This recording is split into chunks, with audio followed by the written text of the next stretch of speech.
যখন এই জগতে মানুষের নাম নিশানাও ছিল না, চারিদিকে শুধু নিস্তব্ধতা ছড়িয়েছিল।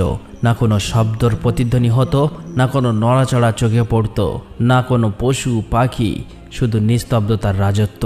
ঠিক তখনই একদিন আল্লাহ রাব্বুল আলামিন তার সকল ফেরেশতাকে আহ্বান করলেন এবং বললেন, হে আমার ফেরেশতাগণ, তোমরা আমার আরশের আজমের নিকটে একত্রিত হয়ে যাও।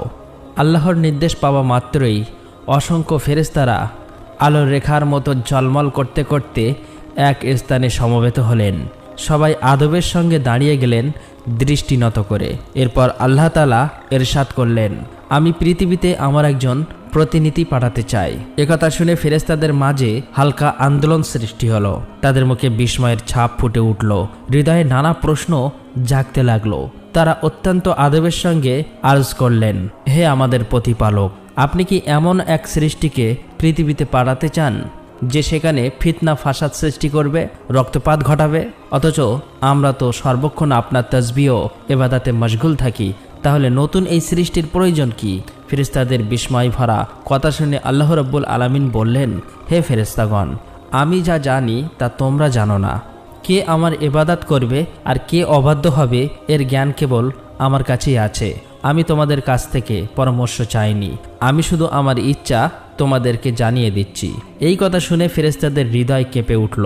তারা নিজেদের দুঃসাহস অনুভব করলেন এবং সঙ্গে সঙ্গে তওবা করে সিজদায় লুটিয়ে পড়লেন। সবাই ক্ষমা প্রার্থনা করলেন আর আল্লাহ তাদের তওবা কবুল করে নিলেন। এরপর আল্লাহ তাআলা তার 4 জন মহান ফেরেশতা হযরত জিবরাইল আলাইহিসসালাম, হযরত মিকাইল আলাইহিসসালাম, হযরত ইসরাফিল আলাইহিসসালাম ও হযরত আজরাইল আলাইহিসসালামকে ডেকে পাঠালেন। 4 ফেরেশতা আদবের সঙ্গে উপস্থিত হলেন। সর্বপ্রথম আল্লাহ জিবরাইল আলাইহিসসালামকে আদেশ দিলেন, হে জিবরাইল, তুমি পৃথিবীতে যাও এবং সেখান থেকে এক মুঠো মাটি নিয়ে এসো, যার দ্বারা আমি আমার খলিফাকে সৃষ্টি করব।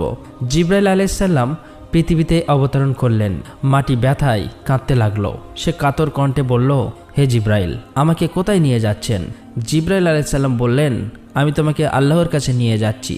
সেখান থেকেই এমন এক সৃষ্টি জন্ম নেবে যে পৃথিবীতে তার প্রতিনিধি হবে। একথা শুনে মাটি আরো জোরে জোরে কাঁদতে লাগলো। সে বলল, আমাকে নিয়ে যাবেন না। সে বলল, আমাকে নিয়ে যাবেন না। আমার থেকে যে মানুষ সৃষ্টি হবে তারা আল্লাহর নাফরমানি করবে। যখন আল্লাহর আযাব নেমে আসবে তখন আমিও তো তার অংশ হব। তার গজব সহ্য করার শক্তি আমার নেই। আমার পক্ষ থেকে আল্লাহর কাছে ক্ষমা চেয়ে নেবেন। মাটির এই বেদনা ভরা ফরিয়াদ শুনে জিবরাইল আলাইহিসসালাম হৃদয় নরম হয়ে গেল এবং তিনি খালি হাতেই ফিরে এলেন। আল্লাহর সামনে গিয়ে তিনি সব কথা বর্ণনা